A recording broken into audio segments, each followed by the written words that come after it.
नमस्कार एस्परंट्स, कशा आहात सगळे? तर स्वागत आहे आपल्या यूट्यूब चॅनलवर एबी क्रॅकिंग मंत्रा. तर आपली करंटची सिरीज चालू होती. तर आपले जानेवारी ते ऑक्टोबरपर्यंत झालेत व्हिडिओज 2021चे. जर तुम्ही पाहिले नसेल तर इथं आय लिंक आहे, इथं पाहू शकता तुम्ही. तर आज आपण पाहणार आहोत नोव्हेंबरचा भाग 1. तर चला सुरू करूया व्हिडिओला. ही माझ्याबद्दल थोडीशी माहिती हे तुम्ही वाचून घेऊ शकता. तर नोव्हेंबर 2021 भाग 1 मध्ये आपण पाहणार आहोत इंटरनॅशनल न्यूज, सोशल न्यूज आणि इकॉनॉमिक न्यूज. तर इंटरनॅशनल न्यूज, पहिले न्यूज आहे एससीओ. एससीओ काय आहे? Shanghai cooperation organisation. तर याची आता सबमिट झालेली दुशानबे तजाकिस्तानमध्ये आणि 21वी होती. आणि आता सध्या इराण हा फुल मेंबर झालाय, हा 9th मेंबर असणार आहे. म्हणजे या अगोदर 8 मेंबर्स होते, तर ते पण आपण लिस्ट पाहणारच आहोत. पण आता लेटेस्ट आहे की 9th मेंबर ॲड झालाय. आता शांघाय कोऑपरेशन ऑर्गनायझेशन बद्दल आपण थोडीशी माहिती जाणून घेऊया. तर पहिली गोष्ट ही की हे permanent inter governmental international organisation आहे. म्हणजे हे जे कीवर्ड्स असतात त्याच्यावर फोकस ठेवा, कारण की इकडं पण UPSC आणि MPSC हे कीवर्ड्सवरच गेम करतात.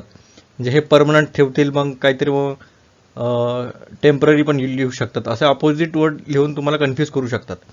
आणि ह्याचं इयर 2001 क्रिएटेड आहे. त्यानंतर एससीओ चार्टर साईन झालेला 2002 मध्ये आणि 2003 मध्ये हा अंमलात आलेला.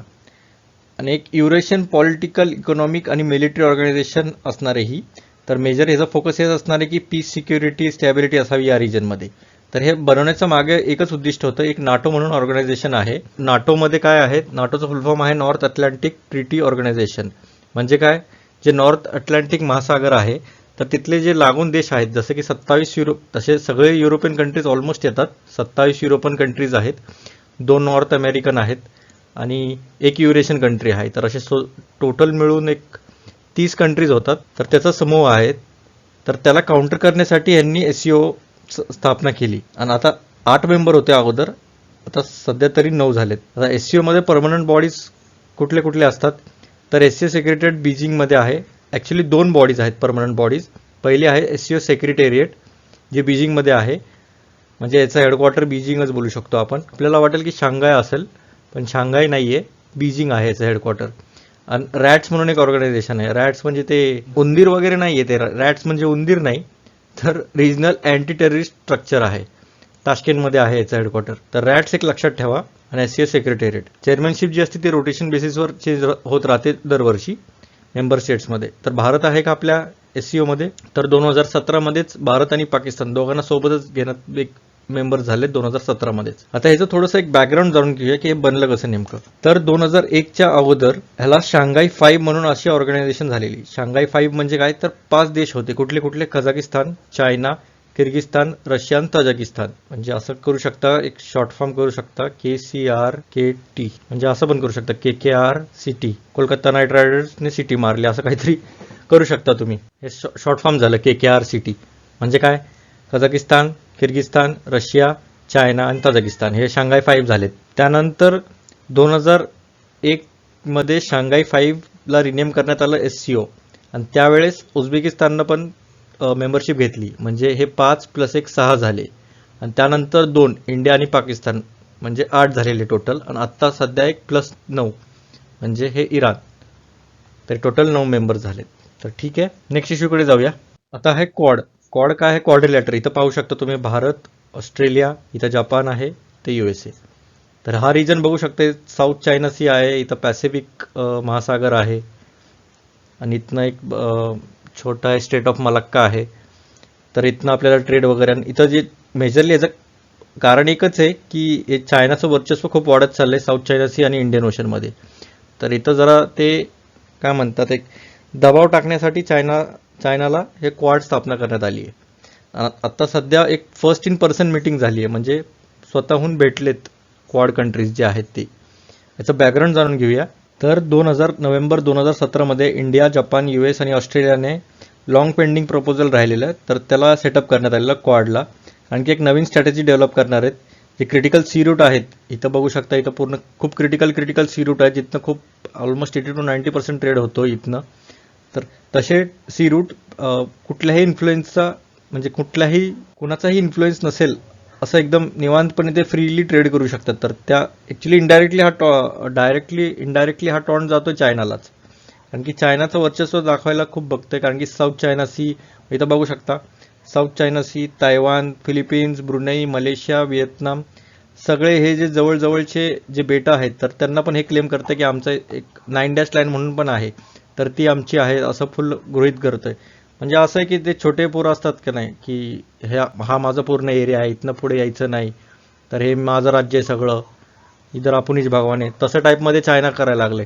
तर त्याला दाबण्यासाठी हे चौघांनी मिळून मस्तपैकी प्लॅन केला की जास्तच उडायला लागले, तर त्याला शांत करायला पाहिजे.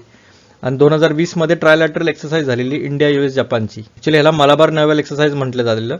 त्यानंतर यामध्ये ऑस्ट्रेलियाला पण इन्क्लूड करण्यात आलं. तर हे पूर्ण अगोदरच क्वाडचं ग्रुपिंग झालेलं ऑलमोस्ट 2017मध्येच, आणि ही फर्स्ट ऑफिशियल ग्रुपिंग झालेली. आणि त्यानंतर ही फर्स्ट जॉईंट मिलिटरी एक्सरसाइज झालेली among 4 countries in over a decade. म्हणजे दशकात ही पहिली जॉईंट मिलिटरी एक्सरसाइज झाली ज्यात 4 देश असे सामील झालेत. त्यानंतर मार्च 2021 क्वाड लीडर्स मेट व्हर्च्युअली, म्हणजे ऑनलाईन थ्रू त्यांनी मिटिंग केली आणि त्यांनी एक जॉईंट स्टेटमेंट टायटल केलं the spirit of the quad. म्हणजे हे लक्षात ठेवा, स्पिरिट ऑफ द क्वाड कशा संबंधात आहे तर क्वाडच आहे ऑब्व्हियस आहे. आणि त्यानंतर USनं एक अनाऊन्स केलं की ऑकस काय आहे तर ते तुम्ही मागच्या व्हिडिओमध्ये पाहिलं असेल. तर ऑस्ट्रेलिया, UK आणि US ही पण एक ट्रायलॅटरल सिक्युरिटी पार्टनरशिप आहे. आता मेजर हायलाइट्स पाहूया क्वाड समिटची आताची जी झाली ती. त्यांनी आता डिस्कस केला अफगाणिस्तानचा इश्यू. आता तालिबाननं फुल कॅप्चर केलं तर त्याच्यावर पूर्ण त्यांनी डिस्कशन केलं आणि त्यांचं कसं कॉपरेशन वाढेल साऊथ एशियामध्ये तर त्याच्यावर त्यांनी जरा चर्चा केली. त्यानंतर क्वाड वॅक्सिन इनिशिएटिव्ह पण करण्यात आलं. त्यांनी असं ठरवलं की डोनेट मोर दॅन 1.2 बिलियन कोविड-19 वॅक्सिन. त्यांनी अजून वॅक्सिनेशन देण्यात येईल, म्हणजे थ्रू कोवॅक्स थ्रू. त्यानंतर building back better health security. मग त्यानंतर quad infrastructure coordination group G7 grouping आहे हे. त्यांनी build back better world initiative चालू केलंय. तर ठीक आहे, नेक्स्ट इश्यूकडे जाऊया आपण. आता आहे IAEA.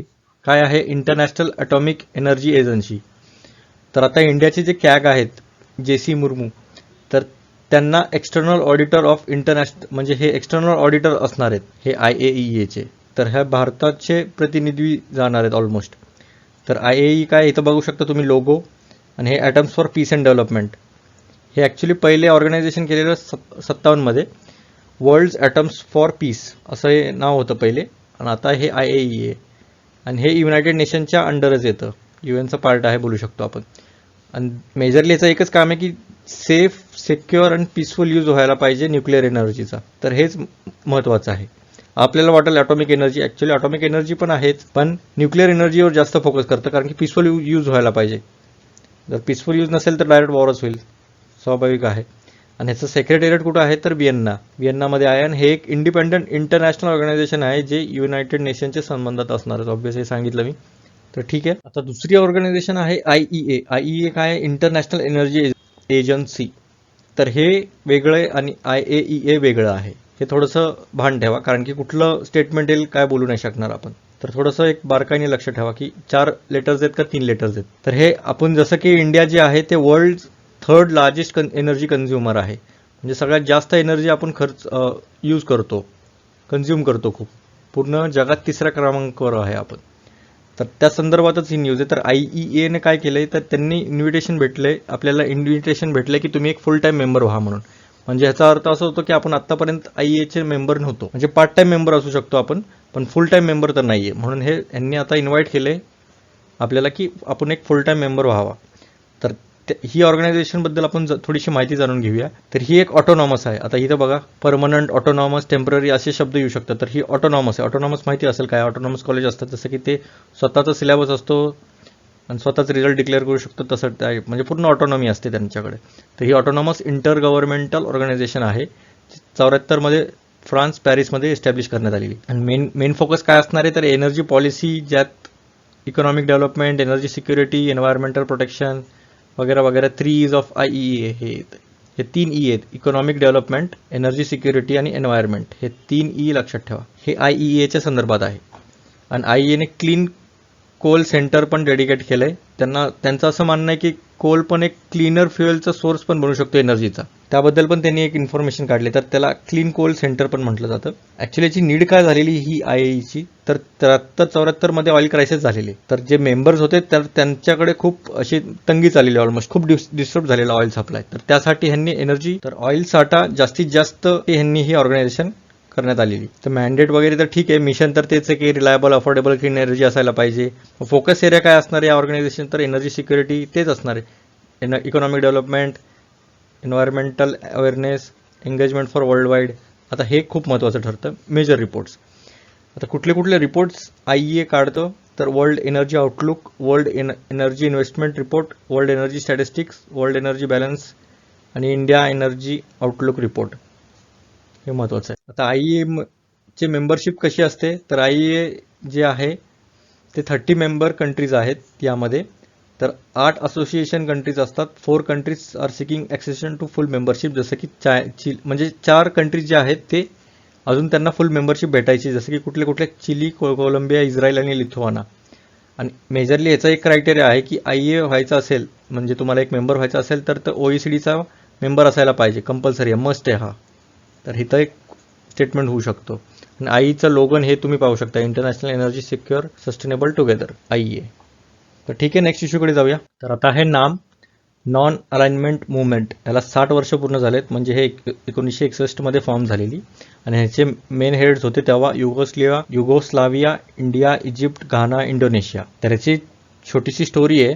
ॲक्च्युली जेव्हा कोल्ड वॉर चाललेलं, म्हणजे वर्ल्ड वॉर 2 झालेलं ऑलमोस्ट, आणि कोल्ड वॉर चाललेलं म्हणजे USA आणि रशियामध्ये. आता 2 बिल्डर लोक फाईट करतात आहे समजा, अशी फायटिंग चालली आहे दोघांमध्ये की माझं वर्चस्व असणार आहे, माझं वर्चस्व, मी सुपर पॉवर आहे. आणि त्यानंतर हे दुसऱ्या लोकांना असं म्हणणार की बाबा आमच्याबरोबर या, ह्याला हरवूया. आणि हे पण तेच म्हणणार आमच्याबरोबर या, ह्याला हरवूया. तर हे दोघं पण अप्रोच केलं इंडियाला. इंडियाला म्हटलं की आमच्याकडून ये, आमच्याकडून ये. इंडिया काय म्हटलं, नाही बाबा आम्ही अलिप्त राहणार, आम्हाला काय घेणं देणं नाही तुमच्या दोघांशी. तर ह्याला म्हणतात non alignment movement, in short म्हणायचं म्हटलं तर. हेच सगळं लिहिलं आहे मी यामध्ये. आणि क्रिएट करणारे तेव्हा कोण कोण होते त्या टायमिंगला, युगोस्लाविया, जसं की हे कंट्रीज तर मी सांगितलं, त्यातले कुठले कुठले प्रेसिडेंट, जोसेफ ब्रोज टिटो, इंडियाचे पहिले प्रधानमंत्री जवाहरलाल नेहरू, मग इजिप्तचे सेकंड प्रेसिडेंट गमाल अब्देल नसर, घानाचे फर्स्ट प्रेसिडेंट, ते काय नाव असेल ते, इंडोनेशियाचे फर्स्ट प्रेसिडेंट सुकार्नो. एक जनरल आयडिया असायला पाहिजे की पहिले दुसरे तर नाही विचारणार, पण मेजरली एक असा अंदाज लावू शकतो. इवन मॅच द फॉलोइंगमध्ये पण येऊ शकतं की युगोस्लावियाचे काय कोण होते ते, म्हणजे मेजरली कंट्रीज कोण कोण होते ते तर येईलच, चान्सेस जास्त आहेत त्याचे, कारण की 60 वर्ष पूर्ण झालेत. त्यानंतर नामबद्दल थोडीशी माहिती. इंटर गव्हर्नमेंटल आहे, इंटर रिजनल ऑर्गनायझेशन आहे, जे सेल्फ मास्टरी, नॅशनल इंडिपेंडन्स आणि टेरिटोरियल इंटिग्रिटीला प्राधान्य देतं. तर ठीक आहे, एक जनरल आयडिया असायला पाहिजे की बाबा काय आहे. डेट ऑफ एस्टॅब्लिशमेंट कधी आहे तर सप्टेंबर 1961 बेलग्रेडमध्ये. अगोदरचं हे युगोस्लाविया होतं, पण आताचं हे बेलग्रेड आहे. आता मेंबर कंट्रीज किती आहेत तर 120. आता ह्याच्यात फेरबदल पण होऊ शकतो, पण एक 120 कंट्रीज तर आहेत. त्यानंतर ऑब्झर्वर 17 कंट्रीज आहेत, 7 इंटरनॅशनल ऑर्गनायझेशन्स आहेत. आणि हे अकाउंट करतं 2/3 ऑफ UN मेंबरशिप, म्हणजे 2/3 UN मेंबरशिपचं हे सहभाग असतो ह्याच्यामध्ये. आणि 55% वर्ल्डचं पॉप्युलेशन आहे यामध्ये, या ऑर्गनायझेशनमध्ये. आणि यांचे 5 गायडिंग प्रिन्सिपल्स आहेत. कुठले कुठले, peace, independence, development, non alignment आणि non participating in any military and political bloc और ग्रुप. म्हणजे आम्हाला भांडणंच करायची नाही आहेत, आम्हाला निवांत राहायचं आहे, आपलं आपलं जगायचं आहे मस्त, असं इन शॉर्ट हे गायडिंग प्रिन्सिपलना अंदाज लावू शकतो आपण. आणि इथं तुम्ही पाहू शकता, इथं मेंबर कंट्रीज कुठले आहेत आणि ऑब्झर्वर कुठले आहेत. बघा ऑब्झर्वर कुठले आहेत हे बघू शकता, इकडे ब्राझील, इकडे मेक्सिको, असं आहे. त्यानंतर organisation structure comprises of 3 level, 3 लेवलची ऑर्गनायझेशन स्ट्रक्चर आहे. पहिली ही समिट जे आहे ते 3 वर्षात होणार आहे, एव्हरी 3 इयर्स. त्यानंतर एक plenary session of foreign minister is held between 2 summits. आणि त्यानंतर स्टँडिंग एजिशी असणार एक. तर ठीक आहे, एवढं डिटेलची गरज नाही आहे मॅक्सिमम. ते गायडिंग प्रिन्सिपल महत्त्वाचे आहेत. मग एक थोडंशी एक जनरल आयडिया असायला पाहिजे, कोण कोण प्रेसिडेंट होते आणि का नेमण्यात आली आणि वर्ष कुठलं होतं. तर ठीक आहे, नेक्स्ट इश्यूकडे जाऊया. तर आता आहे ग्लोबल फूड सिक्युरिटी इंडेक्स 2021. आता इंडियाचे रँक आहे 71st 113 देशांपैकी. तर ठीक आहे, म्हणजे खूप एवढी पण वाईट नाही, पण एकदम मध्यस्थीवर आहे. आता ह्या इंडेक्सबद्दल थोडीशी माहिती जाणून घेऊया. हे कोण बनवतं index? Design and constructed by London based economist impact हे बनवतं. आणि स्पॉन्सर केलं आहे कोर्टेवे ॲग्री सायन्स. आणि जे 2021चं होतं हे इंडेक्स, ते 10th एडिशन आहे. आणि हे दरवर्षी डिक्लेअर म्हणजे पब्लिश केलं जातं. त्यानंतर याचं कॅल्क्युलेशन फॅक्टर्स कुठले कुठले आहेत यामध्ये, तर अफोर्डेबिलिटी, अवेलेबिलिटी, क्वालिटी, सेफ्टी आणि नॅचरल रिसोर्सेस. आणि 58 युनिक फूड सिक्युरिटी पण इंडिकेटर्स आहेत. आता SDG आहेत, तुम्हाला माहिती असेल, सस्टेनेबल डेव्हलपमेंट गोल्स, ते 17 आहेत. तर त्यामधलं कुठलं आहे तर हे 2ऱ्या क्रमांकाचं आहे. त्यात लिहिलं की 0 हंगर, म्हणजे कुणीही उपाशी राहू नये. तर तुम्ही मला सांगा SDG 3 आणि 4 काय आहेत कमेंट सेक्शनमध्ये. खाली कमेंट सेक्शन आहे, त्यामध्ये मला कळवा.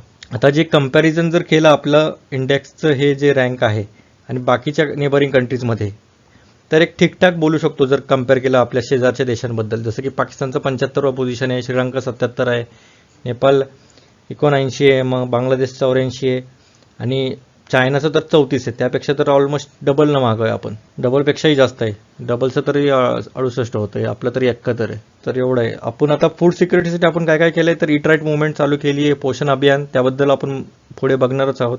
मग फूड फोर्टिफिकेशन म्हणजे काय, आता हे समजा जसं की राईस आहे, राईसमध्ये एक विटॅमिन ए ची थोडंसं असं वाटलं की आपण राईस तर भरपूर खातो, पण त्यामध्ये थोडेसे मायक्रोन्यूट्रिएंट्स पण ॲड करून आपण देऊ शकतो. तर त्यामध्ये आता जसं राईस पूर्ण कन्झ्युमरपर्यंत जाईपर्यंत त्यामध्ये थोडे थोडे मिनरल्स ॲड करतात, छोटे छोटे मायक्रो मिनरल्स ॲड करतात. तर त्यामुळे ते पूर्ण पोषण होईल त्यामध्ये. तर त्याला फूड फोर्टिफिकेशन म्हणतात. मग नॅशनल फूड सिक्युरिटी ॲक्ट, मग त्यानंतर ICDS, मग निक्रा, हे असे वेगवेगळे गव्हर्नमेंटचे इनिशिएटिव्ज आहेत फूड सिक्युरिटीसाठी. तर ठीक आहे, नेक्स्ट इश्यूकडे जाऊया. फुमियो किशिदा, आता हे आहेत वन लाईनर्स इंटरनॅशनलचे. फुमियो किशिदा हे 100वे PM झालेत जपानचे, हे लक्षात ठेवा. नोबेल लॉरेट कैलास सत्यार्थी यांना अपॉइंट करण्यात आले SDG गोलचे ॲडव्होकेट UNने. त्यानंतर जस्टिन ट्रुडेई 3rd टाईम PM झालेत. आणि यूज ऑफ डुईंग बिझनेस रिपोर्टचे कोण काढतं मला कमेंट सेक्शनमध्ये पण कळवा. 2020मध्ये इंडियाचा रँक होता 63वा, 19मध्ये 77 आणि 18मध्ये 100वा. म्हणजे ऑलमोस्ट आपण प्रगतीवर चाललो आहे, कन्सिस्टंट. आता असं पण प्रश्न येऊ शकतो, आपण कन्सिस्टंटली 3 वर्षापासून ग्रोथ करतोय. म्हणजे आता पहिले 100 होतं, मग 77, मग आता 63. आपलं टार्गेट तसं आहे टॉप 50मध्ये यायचं, ते ऑलमोस्ट होईलच. कारण की अशा गतीने जर चाललो तर आपण आरामशीर येईल. तर ठीक आहे, नेक्स्ट इश्यूकडे जाऊया. आता इकॉनॉमिक्सची न्यूज पाहूया. पहिली न्यूज आहे GI टॅग. GI टॅग काय आहे, तर जॉग्राफिकल इंडिकेशन म्हणतात. GIचं फुल फॉर्म इथं पाहू शकता तुम्ही. आणि एक टॅग असतो, तर एखाद्या उत्पादनात असणारे विशेष गुणधर्म किंवा त्या उत्पादनाचा दर्जा त्याच्या अद्वितीय भौगोलिक स्थानांमुळे आणि शतकाहून अधिक कालावधीच्या उत्क्रांतीमुळे प्राप्त असेल तर अशा उत्पादनास भौगोलिक निर्देशक चिन्ह म्हणजे GI टॅग प्रदान करण्यात येते. तर हे होतं GI टॅगचं फुल फॉर्म, म्हणजे एक काइंड ऑफ डेफिनेशन बोलू शकता तुम्ही. आणि GI टॅग म्हणजे काय, त्या भौगोलिक क्षेत्रातच ते खूप प्रसिद्ध आहे. जसं की साडी वगैरे, आपण पुढे पाहूयाच, पूर्ण लिस्ट आहे, तर ते लिस्ट पण पाहूया पुढच्या स्लाइडमध्ये. आणि GI टॅग इंडियामध्ये गव्हर्न कोण करतं, तर geographical indications of goods registration and protection act हा कायदा गव्हर्न करतो. आणि हे इश्यू कोण करतं, तर रजिस्ट्री असते, जॉग्राफिकल इंडिकेशनची रजिस्ट्री चेन्नईमध्ये आहे. आणि बेनिफिट काय आहे, एक तर लिगल प्रोटेक्शन भेटतं, एक इकॉनॉमिक प्रॉस्पेरिटी पण येते. फर्स्ट ऑफ ऑल तुम्ही फेमस होता, GI टॅग भेटला की अच्छा हे इथली फेमस एवढे, तर चला आपण जाऊया त्याला टेस्ट करूया. किंवा खूप फेमस सारी आहे किंवा लाडू असतील, नाहीतर मग रसगुल्ले असतील, जसं की कोलकाताचे रसगुल्ले छान आहेत, तर ठीक आहे. आणि त्यांना एक रेकग्निशन भेटतं. मग बाहेर कंट्रीजमधनं पण त्यांना एक कळून जातं बाबा इथलं काय फेमस आहे, तर त्यांचं पण एक बूस्ट भेटतं एक्सपोर्टसाठी. म्हणजे भरपूर फायदे आहेत. जर GI टॅग भेटलं की खूप चांगली गोष्ट आहे. तर आता कुठले कुठले प्रोडक्ट्स आहेत तर त्यांना GI टॅग भेटले, तर ते पाहूया आपण. आता हे पूर्ण लिस्ट आहे. आता हे सगळं वाचत तर नाही बसणार, एक जनरल आयडिया देतो तुम्हाला. आता तमिळनाडू म्हटलं की थोडंसं कन्याकुमारी, करापूर, कलाकुरची असं काइंड ऑफ येऊ शकतं. हे स्पेशालिटी ठीक आहे, पण मेजरली स्टेट आणि प्रोडक्ट कुठला आहे तर ते विचारतात मेजरली तरी. तर मग जुडीमा एक वाईन आहे आसामची, मग सोजत मेहंदी राजस्थान, नागा क्युकुंबर हे खूप गोड असते, इथं लिहिलं टेस्ट स्वीट, नागालँडचं आहे. महाराष्ट्राचं बघा अलिबागचा व्हाईट ऑनियन, हे पण स्वीट टेस्ट करतं. मग वाडा कोलम राईस, हे पण महाराष्ट्र पालघरमध्ये सापडतं आपल्याकडे. मग टमँगलाँग मँडरिन ऑरेंजेस मणिपूरमध्ये आहे. आणि सिरारा खॉंग चिली, हाती चिली, त्याला असं पण म्हटलं जातं मणिपूर. एक जनरल आयडिया असायला पाहिजे की कुठले प्रोडक्ट कुठल्या स्टेटमध्ये भेटतात. तर ठीक आहे, नेक्स्ट इश्यूकडे जाऊया. आता नवीन बॅड बँकची संरचना कशी आहे. पहिली गोष्ट आपण हे जाणून घेऊया की बॅड बँक नेमकं काय असते. तर बॅड बँक म्हणजे काय, तर बँकांकडे जमा झालेले अनुत्पादित मालमत्ता म्हणजे बुडीत कर्जे कमीत कमी किमतीत खरेदी करून अधिक कार्यक्षमतेने फोकस पद्धतीने वसुली करणे. तर आता इन शॉर्ट जर असं हे सगळं झालं स्टेटमेंट, पण आता प्रॅक्टिकल सांगतो. तर ही एक बँक आहे समजा, ही कुठली बँक ऑफ बरोदा समजा. तर ह्यांच्याकडे NPA काय असतात, तर नॉन परफॉर्मिंग ॲसेट्स असतात. म्हणजे काय, हे परफॉर्म न करणारे ॲसेट्स आहेत. म्हणजे आता त्यांनी लोन तर दिलं आहे, पण त्याचं काय इंटरेस्ट पण आला नाही आहे ना प्रिन्सिपल पण आला आहे, म्हणजे पूर्ण अमाऊंट पण नाही आली आणि इंटरेस्ट पण नाही आला आहे. तर त्याला NPAs म्हणतात. म्हणजे ह्यांच्याकडनं काही येणारच नाही आहे. म्हणजे समजा आता ह्यांच्याकडे 100 करोड NPA आहेत, म्हणजे एवढी रक्कम त्यांनी जे ज्यांनी लोन दिलं आहे त्यांची भरपाई आलीच नाही आहे. तर हे 100 करोड काय करणार, ते एक बॅड बँक असणार आहे. बॅड बँक म्हणजे काय, ॲक्च्युली ही चांगली बँक आहे पण एक प्रकारे वसुलीचं काम करते. आता हे काय करणार, हे 100 करोड आम्हाला द्या म्हणणार आणि आम्ही मार्केटमध्ये विकतो आणि त्याचं जे पण मार्जिन असेल ते घेऊन तुम्हाला जेवढं होईल तेवढं देतो. तर बँक काय म्हणणार, तसंही ते नुकसानच आहे तर काहीतरी भेटेल ना, something is better than nothing. तर अशा प्रकारे हे बॅड बँक काम करतं. आणि तसे केल्याने मूळ कर्ज देणाऱ्या बँक किंवा बिगर बँकिंग कंपनी किंवा बँकांचा समूह यांना अशा बोजापासून मुक्त करणे व त्यांना पूर्णपणे नवीन कर्ज व नफादायी ताळेबंद उभा करण्याची मुभा मिळते. तर तेच झालं की आता हे एवढं करून मग त्यांना एक नवीन कर्ज पण देता येतं, कारण की जर आता एवढं NPA असेल बँकांचं तर हे ना कर्ज द्यायला पण अवघड जातं, कारण की जर परत त्यांनी असं केलं तर मग अवघड होईल. म्हणून त्यांना पण एक रिलीफ भेटतं. आणि भारतीय बँकिंग क्षेत्रातील प्रचंड प्रमाणातील NPAचे म्हणजे नॉन परफॉर्मिंग ॲसेट्स निराकरणासाठी भारत सरकारने बँकांकडून तणावग्रस्त मालमत्ता मिळवण्यासाठी आणि नंतर ती बाजारात विकण्यासाठी नवीन बॅड बँक संरचनेअंतर्गत 2 नवीन संस्था स्थापन केल्या आहेत. तर ते पाहूया आपण. हेच पूर्ण झालं बॅड बँक नेमकं काय आहे. पहिली आहे NARCL आणि दुसरी आहे IDRCL. तर हे दोन ॲक्च्युली नवीन स्ट्रक्चर काय आहे, तर हे स्ट्रक्चर आहे. त्यानंतर दोघांना पण जॉईन करण्यात आलं आहे. तर NARCL काय करणार ते पुढे पाहूयाच आपण आता. तर NARCL काय करणार, हे अक्वायर करणार स्ट्रेस ॲसेट जे की ऑलमोस्ट 2 लाख करोड असणार आहे व्हेरियस कमर्शियल बँककडनं. आता हे सगळ्या बँका आहेत समजा, तर त्यांच्याकडून म्हणणार आम्हाला हेच द्या, हे द्या, हे सगळे द्या. 100 करोड यांची काय काय असेल तर तेवढं किती लिमिट यायची, तर 2 लाख करोड ते सगळ्यांकडनं घेणार. हां आम्हाला द्या, हे असणार NARCL. त्यानंतर हे काय करणार, त्यातच आता IDRCL असणार आहे. IDRCL काय असणार, ही वेगळी असणार आहे, इंडियन डेप्ट रिझोल्युशन कंपनी असणार आहे. ही ऑलमोस्ट वसुलीचं काम करणार. हे काय करणार IDRCL, हे सगळं जे घेतलंय ते विकणार बाजारमध्ये. म्हणजे हे इथनं घेणार, हे इथं विकणार. Sell the stress assets in the market. तर हे पूर्ण हे वसुलीचंच काम करणार इन शॉर्ट. तर हे दोन भाई हे बोलू शकता तुम्ही. एक भाई गोळा करणार, दुसरा भाई विकणार आणि जे मार्जिन राहील ते त्यांचं ते प्रॉफिट असणार आहे. तर ह्या थोडीशी बद्दल माहिती जाणून घ्या. NARCL काय आहे, तर NARCL एक कंपनीज ॲक्ट थ्रू बनवण्यात आली आहे आणि RBIला एक लायसन्स पण त्यांनी मागवलं आहे. त्याला ॲसेट रिकन्स्ट्रक्शन कंपनी म्हणतात. ॲसेट जे आहेत त्यांचे त्यांना रिकन्स्ट्रक्ट करतात हे. आणि public sector banks will maintain 51% ownership in NARCL. म्हणजे पब्लिक सेक्टर बँक झाली पण 51% यांचं शेअर्स आहेत. म्हणजे जर 51% शेअर्स असतील तर ती पब्लिक सेक्टर झाली, जर 29% शेअर्स असतील गव्हर्नमेंटचे तर हे प्रायव्हेट झाली.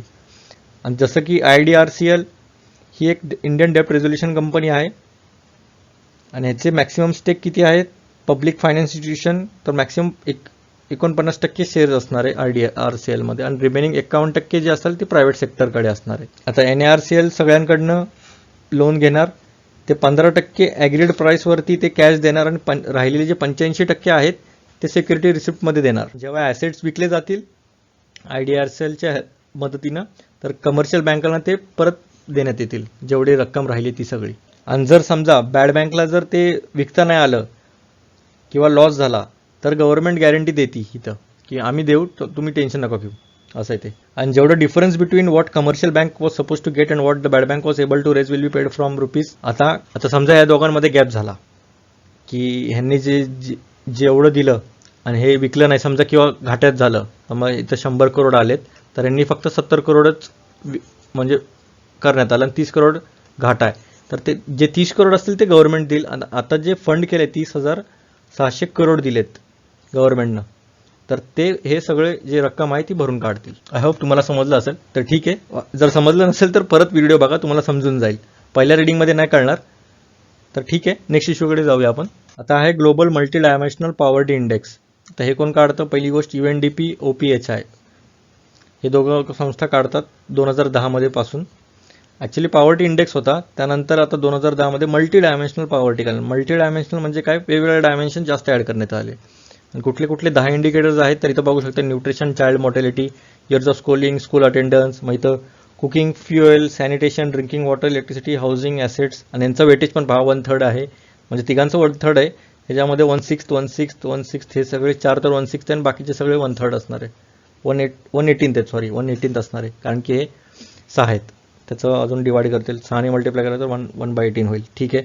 आता पहिले काय व्हायचं, पॉवर्टीला एक युनिडायमेन्शनल न बघायचे, बाबा तुझ्याकडे खर्चायला पैसे नाहीत तर तू गरीब, किंवा तुझ्या खायला पैसे नाहीत तर ते गरीब. पण असं नाहीये, कारण की न्यूट्रिशन तर एक भाग आहेच, पण त्यासोबत चाइल्ड मॉर्टॅलिटी म्हणजे काय, चाइल्ड म्हणजे काय, इथं बघू शकता तुम्ही, नाही इकडं नाही लिहिलं मी, ठीक आहे, 0 ते 5 इयर्स जे असतील त्याला चाइल्ड म्हणतात. मग त्यांनी स्कूलिंग किती केली आहे, स्कूलचं अटेंडन्स किती आहे, बाकीचं सगळं भेटतं का त्यांना, सॅनिटेशन वगैरे, तर ते सगळे इंडिकेटर्स पण इन्क्लूड करून एक इंडेक्स तयार केला जातो. तर इथं मेजरली 3 डायमेन्शन्स आहेत, इथं बघू शकता, हेल्थ, एज्युकेशन आणि लिव्हिंग स्टँडर्ड्स किंवा स्टँडर्ड ऑफ लिव्हिंग. कुठले कुठले आहेत तर ते मी सांगितलेले आहे. आता इंडियन सिनारोमध्ये काय आहे आपला MPI, तर 5 out of 6 multi dimensional poor people are from lower tribes or caste. इंडियामध्ये 6 पैकी 5 तर लोअर ट्राईब्समधलेच आहेत किंवा कास्टचे आहेत, सो कॉल्ड लोअर कास्ट बोलू शकतो आपण, असं डायरेक्ट भेदभाव नाही करू शकत. कारण की 9.4% शेड्यूल ट्राईब, 33 SC, 27 OBC असे MPIमध्ये पुअर्स आहेत आपल्या इकडं. आणि इंडिया क्लोज टू 12% पॉप्युलेशन जे आहे ते फिमेल हेडेड हाऊसहोल्डचं आहे. तर हे एक जनरल आयडिया होती MPI आपल्याबद्दल. तर ठीक आहे, नेक्स्ट इश्यूकडे जाऊया. आता महारत्न स्टेटस देण्यात आलाय पॉवर फायनान्स कॉर्पोरेशनला. आता महारत्न काय असतं, मोठा रत्न, लय महान रत्न भेटलाय असं काय नाहीये. तर एक महारत्नचे क्रायटेरिया आहे, तर लास्ट 3 वर्षात त्यांचं टर्नओव्हर 25,000 करोड असेल, किंवा ॲव्हरेज नेट प्रॉफिट 5,000 करोड असेल, आणि ॲव्हरेज नेट वर्थ त्यांचं 15,000 करोड असेल. हे जे तिघांचं लास्ट 3 वर्षांचं असतं, एक 10-15 वर्षाचं नाही आहे, हे 3 वर्षाचं आहे, हे लक्षात ठेवा. हे जर क्रायटेरिया फुलफिल होत असेल, त्यानंतर एक लिस्टेड असायला पाहिजे आणि एक नवरत्न असायला पाहिजे. पहिले नवरत्न PSU, नवरत्न पण काय आहे ते बघूनच घेऊया. पण आता हे जनरली हे क्रायटेरिया आहे महारत्न स्टेटस देण्याचं. आता महारत्न कुठले कुठले आहेत, मेजरली आता हे देण्यात आले, आता हे 11वं झालं. कुणाला देण्यात आले तर पॉवर फायनान्स कॉर्पोरेशनला.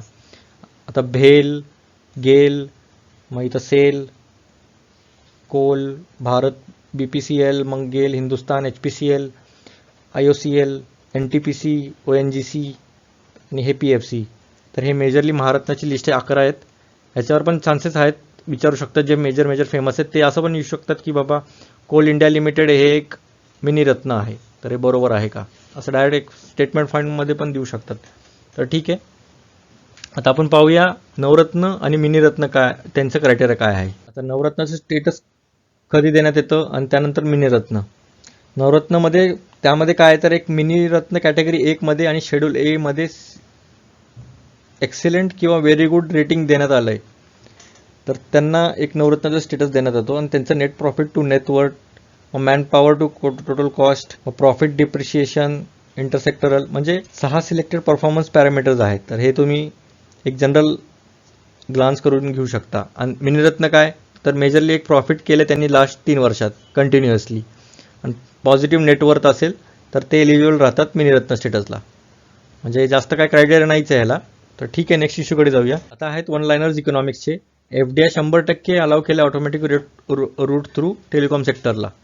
पहिले टेलिकॉम सेक्टर ऑलमोस्ट 50% होतं, आय गेस कमी होतं, तर आता 100% करण्यात आलं आहे. त्यानंतर आय रास्ते काय आहे, तर हे एक इंटेलिजंट सोल्युशन आहे रोड सेफ्टीसाठी. म्हणजे आता जे नितीन गडकरी जे आहेत आपले रोड अँड ट्रान्सपोर्ट मिनिस्टर, तर त्यांनी हे उपक्रम राबवलं गेलं आहे. कारण की जे रोड ॲक्सिडेंट होतात तर त्यांना समोर ठेवूनच त्यांनी हे करण्यात आलं की टेक्नॉलॉजी थ्रू, इंजिनिअरिंग थ्रू आपण रोड ॲक्सिडेंट कशी कमी करणार. तर हे आय रास्ते आहे, म्हणजे आर्टिफिशियल इंटेलिजन्सचा उपयोग करून त्यांनी हे करणार आहेत. आता वायपो काय आहे, वर्ल्ड इंटेलेक्च्युअल प्रॉपर्टी ऑर्गनायझेशन आहे. तर हे ग्लोबल इनोव्हेशन इंडेक्स काढतं, हे खूप महत्त्वाचं आहे. ह्याचं रिपोर्ट आहे. आणि यामध्ये रिपोर्टमध्ये पहिले कोण आहेत तर स्वित्झर्लंड, मग स्वीडन, मग USA, आणि इंडिया कितवा आहे तर 46वा आहे. आणि इंडियामध्ये कुठला आहे असा, तर इंडिया इनोव्हेशन इंडेक्स जे कोण काढतं की नीती आयोग, आणि 2019 पासून हे चालू करण्यात आलं आपल्या ह्याच्यामध्ये. त्यानंतर आता 45वी GST काउन्सिल झाली. आता GST काउन्सिलचं काय जेनेसिस आहे ते पाहून घेऊया आपण. तर 101वी घटना दुरुस्ती होती ही 2016 करण्यात आलेली. तर आणि हे लागू कधी करण्यात आली तर 12 सप्टेंबर 2016 पासून लागू करण्यात आलेली. हे खूप डेट्स इम्पॉर्टंट आहे, प्लस ही खूप महत्त्वाची आहे कारण की GST आहे. आणि त्यानंतर आर्टिकल एक इन्क्लूड करण्यात आलं 279A. आता यामध्ये मेंबर्स कोण असतात तर फायनान्स मिनिस्टर चेअरमन असतात, आणि बाकीचे सगळे राज्याचे पण फायनान्स मिनिस्टर्स पण येतात, प्लस मेंबर्स पण असतात. आणि कोरम म्हणजे काय, कमीत कमी लोकांची हजेरी किती असायला पाहिजे तर 50% असायला पाहिजे. आणि वोटिंग कसं पॅटर्न आहे तर 2/3 स्टेटचा वोट असणार आहे, म्हणजे सगळ्यात जास्त वाटा स्टेट्सला दिला आहे आणि 1/3 सेंटरला दिला आहे, म्हणजे डेमोक्रॅटिक डिसेंट्रलायझेशनकडे आपण चाललो आहे. त्याचं मराठी मला माहीत नाही, तर बघून घ्या तुम्हाला माहिती असेल तर. त्यानंतर PM मित्र पार्क्स हे काय आहे, जर एक लाईनमध्ये सांगायचं झालं PM मित्र पार्क्स काय आहे, तर हे टेक्स्टाईल जे इंडस्ट्री आहे तर त्याच्या एक लार्ज स्केल आणि मॉडर्न इंडस्ट्रियल इन्फ्रास्ट्रक्चर वापरून आपण एक व्हॅल्यू चेन चांगली एंटायर व्हॅल्यू चेनला चांगलं करायचं. म्हणजे त्यामध्ये काय होईल, जे लॉजिस्टिक कॉस्ट असतात आणि कॉम्पिटिटिव्हनेस पण चांगलं होईल, कॉम्पिटिशन पण चांगलं होईल, त्यामुळे अट्रॅक्ट होईल इन्व्हेस्टमेंट, एम्प्लॉयमेंट जनरेशन वाढेल, पोझिशन पण आपली स्ट्रॉंग होईल ग्लोबल टेक्स्टाईल मार्केटमध्ये. तर हे पूर्ण रिव्हॉल्व होतं टेक्स्टाईल इंडस्ट्रीजला. ह्याचा फुल फॉर्म पण आहे मित्राचं, mega integrated textile region and apparel. आणि हे SDG गोल कुठला आहे तर नंबर 9 आहे, build resilient infrastructure, promote sustainable industrialisation and foster innovation. तर ह्याला आपण अचीव्ह करण्यासाठी आपण हे राबवलं गेलं आहे. आणि PM मित्र हे इन्स्पायर केले 5F विजन. इथं पाहू शकता 5F विजन काय आहे, ऑनरेबल प्राईम मिनिस्टरने केले. 5F फॉर्म्युला कुठला काय आहे तर farm to fibre, fibre to factory, factory to fashion and fashion to foreign. म्हणजे असं पूर्ण स्केल केलं त्यांनी. तर ठीक आहे. त्यानंतर इंडियाचं फर्स्ट फिश मार्केट ॲप केलं आहे, फिशवाले लॉन्च केलं आहे आसाममध्ये. तर ठीक आहे. त्यानंतर इथेनॉल ब्लेंडिंग प्रोग्राम ब्लेंड करणार आहे आपण, अगोदर पण सांगून झाले. 20% पेट्रोल आहे, 5% डिझेल करणार आहोत आपण ब्लेंड 2030 पर्यंत. तर ठीक आहे, नेक्स्ट इश्यूकडे जाऊया. आता आहेत सोशल न्यूज. जर कट ऑफचा व्हिडिओ पाहिला नसेल तर इथं आय लिंक आहे, तर तुम्ही पाहू शकता. कट ऑफचा व्हिडिओ पण आहे. प्लस आपले जे करंटचे कुठले प्रश्न आलेत आत्ता राज्यसेवा 2021 मध्ये, तर इथं पण तुम्ही आय लिंकवरच आहे, ते पण तुम्ही पाहू शकता. तर ठीक आहे, आता सोशल न्यूज पाहूया आपण. आता 2021चा state of the education report आहे इंडियाचा, युनेस्कोनं जाहीर केला आहे. On the occasion of world teachers day, 5 ऑक्टोबरला वर्ल्ड टीचर्स डे. तर युनेस्कोचा फुल फॉर्म इथं पाहू शकता, एज्युकेशनल सायंटिफिक कल्चरल ऑर्गनायझेशन. जे रिपोर्ट होता for India no teacher no class, हे त्याचं रिपोर्टचं नाव होतं. आणि हे फाइंडिंग्स कुठल्या बेसिसवर केले तर PLFS म्हणजे काय, पिरियडिक लेवल 4 सर्वे आणि unified district information system for education, UDIS data 2018-19चा आहे. तर त्याबद्दल पूर्ण माहिती घेऊनच त्या रिपोर्ट तयार करण्यात आला आहे. आणि आपला एक रेफरन्स पण देण्यात येईल, म्हणजे एक सर्व होईल रेफरन्स, नॅशनल एज्युकेशन पॉलिसी आणि जे SDG 4 आहे, सस्टेनेबल डेव्हलपमेंट 4 काय आहे तर एज्युकेशनच्या संबंधात आहे, एज्युकेशन फॉर ऑल आहे.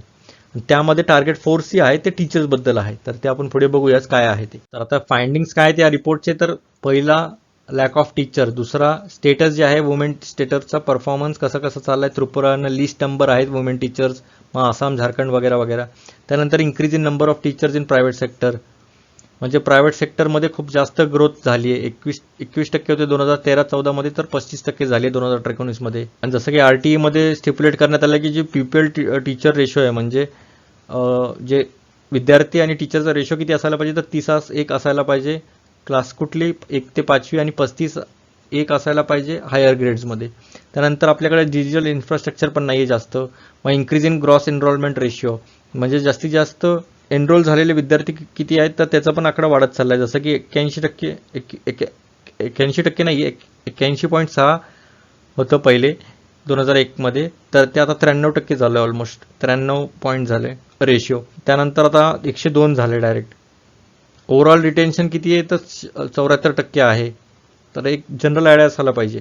आता लॅक ऑफ टीचर्स बघितलं तर 1.2 लाख सिंगल टीचर स्कूल्समध्ये आहेत, जे 89% रुरल एरियाजमध्ये आहेत. आणि आत्ता इंडियाची गरज किती आहे तर 11 लाख ऑलमोस्ट ॲडिशनल टीचरची गरज आहे. ॲडिशनल म्हणजे प्लस ॲडिशनल, म्हणजे ऑलमोस्ट एक 12 लाखची आपल्याला टीचरची गरज आहे. आता करंट शॉर्टफॉल एवढा आहे. तर ठीक आहे, नेक्स्ट इश्यूकडे जाऊया. आता आहे PM कुसुम. कुसुम काय आहे, किसान ऊर्जा सुरक्षा एवं उत्थान महाअभियान. म्हणजे इन शॉर्ट एकच आहे की हे सोलार पॅनल वगैरे सोलार पंप वगैरे शेतकऱ्यांसाठी उपलब्ध करून देणे. इन शॉर्ट जर हे काय एक ॲडिशनल इन्कमचा पण जरिया होऊन जातो फार्मर्ससाठी, कारण की आणि इवन 2022 पर्यंत त्यांचं डबल इन्कम करायचं आहे फार्मर्सचं पण, तर त्या संदर्भात पण हे हेल्पफुल राहील. इवन असं पण येऊ शकतो की डबल फार्मर्स इन्कम करण्यासाठी PM कुसुम ही महत्त्वाची भूमिका ठरते.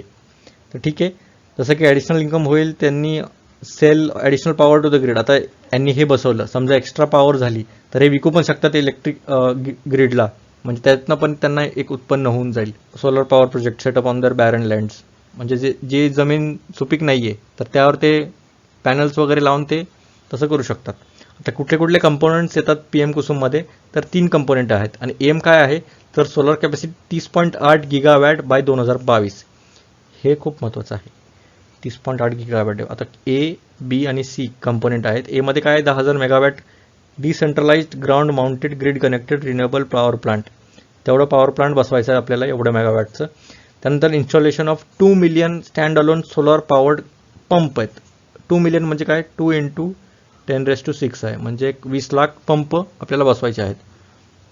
त्यानंतर solarisation of 1.5 million grid connected solar powered agriculture pump, म्हणजे ह्यांना कनेक्ट करायचं सोलरायझेशनला. तर हे पूर्ण 3 कंपोनेंट होते. तर ठीक आहे, नेक्स्ट इश्यूकडे जाऊया. आता आहे पोषण अभियान. पोषणचं म्हणजे पोषण काय तर न्यूट्रिशन आहे. नॅशनल न्यूट्रिशन मिशन पण याचं वेगळं म्हणजे दुसरं नाव आहे. तर हे लॉन्च कधी करण्यात आलं आहे मार्च 8, 2018 मध्ये. आणि अभियानचे टार्गेट काय आहे तर स्टंटिंग, म्हणजे जे हाईटनं छोटे असतात, मग under nutrition, anaemia, majorly young जे चिल्ड्रन असतात त्यामध्ये, किंवा महिलांमध्ये, इवन मुलींमध्ये पण सापडतात हे. आणि यांचं टार्गेट बघा, reduce low birth weight by, म्हणजे हे जे जे जे लिहिलं आहे आता, स्टंटिंग 2%, मग अंडर न्यूट्रिशन 2%, मग ॲनिमिया 3% आणि लो बर्थ वेट 2%, म्हणजे 2-2-2-2-2-3-2 असं आहे हे targets. And the target of the mission is to bring down stunting, म्हणजे मेजरली स्टंटिंगवरच फोकस असणार आहे in the age group of 0 ते जे 6 वर्षाचे आहेत. तर त्यांची जी हाईटचा प्रॉब्लेम आहे तर ते कमी करायचं आहे 38% पासून. आता 38% आहे तर ते 25% करायचं आहे आपल्याला, म्हणजे सगळ्यात जास्त खूप जास्त आहे तर त्याला 25% करायचं 2022 पर्यंत. आणि एक सेंट्रली स्पॉन्सर्ड स्कीम आहे. सेंट्रली स्पॉन्सर्ड स्कीम म्हणजे काय, सेंटर आणि स्टेटचा वाटा असणार आहे. 60-40 किंवा 90-10 कसं असेल ते पाहूयात नंतर आपण. त्यानंतर हे कुठल्या मिनिस्ट्रीच्या अंडर येतं तर वुमेन अँड चाइल्ड डेव्हलपमेंटच्या अंतर्गत येतं. तर हे पोषण अभियान 1 होतं. आता 2 मध्ये काय 2.0, जसं चिट्टी किंवा ते रोबोट 2.0 आलं तसं हे आपण अपग्रेड केलं त्याला. आता ह्यामध्ये काय असणार आहे, सगळे ॲस्पिरेशनल डिस्ट्रिक्ट असणार आहे, म्हणजे खूप जे असे डिस्ट्रिक्ट, असे जिल्हे ज्यात खूप म्हणजे काय म्हणतात जास्त सुविधा वगैरे नसणार त्यात, तर तसे डिस्ट्रिक्ट चूज केलेत आपण. आणि त्यानंतर एक पोषण वाटिका किंवा न्यूट्रिशन गार्डन पण आपण स्थापन करणार आहेत. आणि एक न्यूट्रिशन मंथ पण आपण साजरा करणार आहेत 1 सप्टेंबरपासून. आणि मेजरली जे मंथ लॉंग जे सेलिब्रेशन असेल पोषण अभियानचं, तर सिव्हिअर ॲक्यूट मालनरिश्ड, म्हणजे जे कुपोषित आहेत तर त्यांच्यावर स्पेशल अटेन्शन देण्यात येणार आहे. आणि ही एक अम्ब्रेला स्कीम असणार आहे जे कव्हर करेल ICDS मध्ये पण, म्हणजे अंगणवाडी सर्व्हिसेस, पोषण अभियान, स्कीम फॉर अडोलेसेंट गर्ल्स आणि नॅशनल क्रिश स्कीम, हे सगळे इंटिग्रेट होणार आहे. म्हणजे हे जे सांगितलं मी हे ICDSचे फीचर्स होते. त्यानंतर ह्याला अनाऊन्स करण्यात आलेलं युनियन बजेट 2021-22 मध्ये. आणि जे सप्लिमेंटरी न्यूट्रिशन प्रोग्राम आहेत आणि पोषण अभियान, म्हणजे सगळे जे न्यूट्रिशनल प्रोग्राम्स आहेत तर त्याला पूर्ण सबमर्ज केलं पोषण अभियानमध्ये. बाकी तर तेच आहे की स्ट्रेंथन करायचे न्यूट्रिशनल कंटेंट, डिलिव्हरी, आउटरीच, मग nurture health, wellness, immunity, malnutrition वगैरे सगळं आपल्याला वाढवायचं आहे. तर ठीक आहे, नेक्स्ट इश्यूकडे जाऊया. 1 लाइनर्स आहेत सोशलचे. UNESCO state of the education report ते पाहिलंच आपण. Good Samaritans law. ठीक आहे, समारिटन काय असतो तर एक असा व्यक्ती जो खूप चांगला म्हणजे मदत करतो. आता समजा कुठं ॲक्सिडेंट झाला, हा असा पडलाय, ऑलमोस्ट एक गोल्डन आवर असतो, ऑलमोस्ट आय गेस 1 तासाचा एक गोल्डन आवर असतो, त्याला गोल्डन आवर म्हणतात. तर त्या टायमिंगमध्ये जर त्यांना हॉस्पिटलमध्ये नेलं तर त्याचा जीव वाचू शकतो. तर त्या गोल्डन आवरमध्ये जर त्यांनी वाचवलं तर ह्याला 5,000 रुपये देतील गव्हर्नमेंट पर ॲक्सिडेंट. तर ह्याने 10 लोकांना जरी वाचलं तर इथं 50,000 झाले याचे, तर झाला. कारण की जीव वाचवणं खूप मोठी गोष्ट आहे. आता अशा वेळी काय करतात लोक की हा उचललं, म्हणजे असं एक गर्दी तर करतात, पण कोण असं मदत करायला येत नाही.